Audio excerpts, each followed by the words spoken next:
Okay, where should we begin?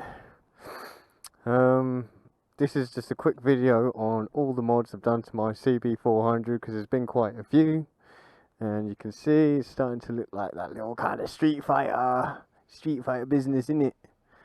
So first up, I got the Headlight Grille, $7. Use zip ties to tie it on. So there's like a loop of zip ties that go all the way around it. Hold it on there because there are no clips for it. 7-inch diameter, so you can buy any kind of 7-inch stone guard. Stick it on, zip ties. We've got some bootlegs here just to black out the chrome forks, try and get this area black. Bootlegs actually belong here, but I didn't want to spray paint the fork legs, so I thought, well, what's something removable that I can use to black that out? They're just some rubber bootlegs, $17, zip tied on, cutting off, zip tied on, just to black it out really. I've got a belly pan that was given to me for free. Spray painted it black. It needs some more work. I've kind of used duct tape to kind of fill in some holes. I'm going to spray over it again and whatnot. That looks good, the belly pan. Oggy knobs, they came with it, so I don't really know how much they cost. Probably too much though, but they save you a hell of a lot of damage in the long run, so probably worth it. Grip, like tank grips, so that when you're doing corners you can hang off the petrol tank and not slide off. Just a bit of rubber. $11 eBay. Don't look that good, but they, you know, when you're riding the bike your leg is covering that part of the tank anyway, so you don't get to see it. Got a Screaming Demon exhaust. It's like $470 delivered. Sounds good. You've seen, well, if you haven't seen my review, go check it out. Did a review on all kinds of exhaust pipes. Sounds good, works well. These little mirrors, $27,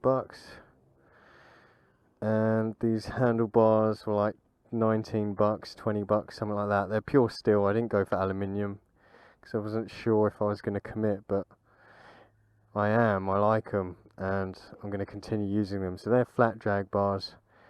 Just, you know, straightens out some lines, makes it look a little bit more evil. The bag rack,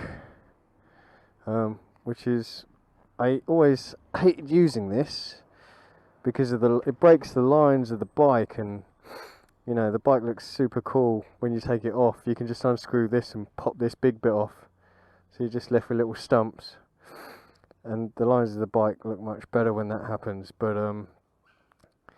you know, I always refused to use it. I got it with a second-hand bike, but I always refused to use it because it used to break the lines up of the looks.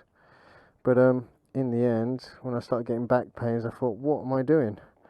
Just walking into work with a sweaty back. No point in straining yourself. So I started using it. So I take the rack off on the weekends because it's easy. Just those two little screw bolt things, take it off. And during weekdays, it's like a commuter. Did I say I got the fork brace? There's a fork brace down there that stiffens up the forks. Not that you really notice it when you ride, but structurally it's sound. That was like, what, $20 to $30? Really easy to get on. Inside I've got Race Tech suspension springs. Good race spring. Stiffened up the front end, made it more confident. So yeah, that was, to get them in was like $600 for parts and labour and fork oil. So, you know, really worth it if you really appreciate your handling. Tyres, just got these Michelin Pilot Road 4s. Absolutely love them. They heat up, I feel, much quicker than the Angel GTs, and you know, having heat in the rubber is very important. They're good in the wet.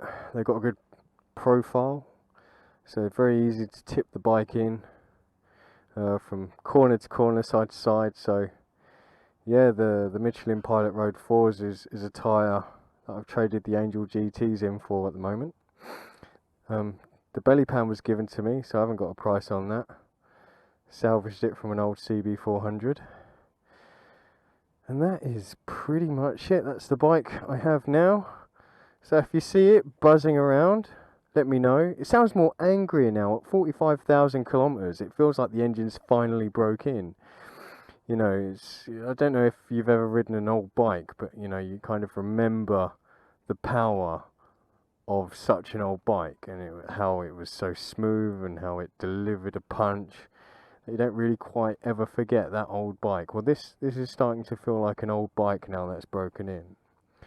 So I've got to say, this thing gets better with age.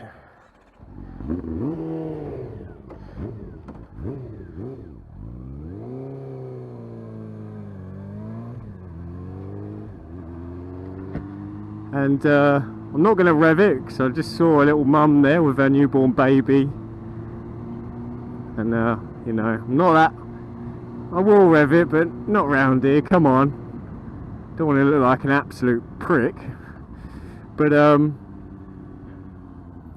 yeah, I've noticed the engine kind of just gets better with age. It's a lot more poppy, a lot more burbly.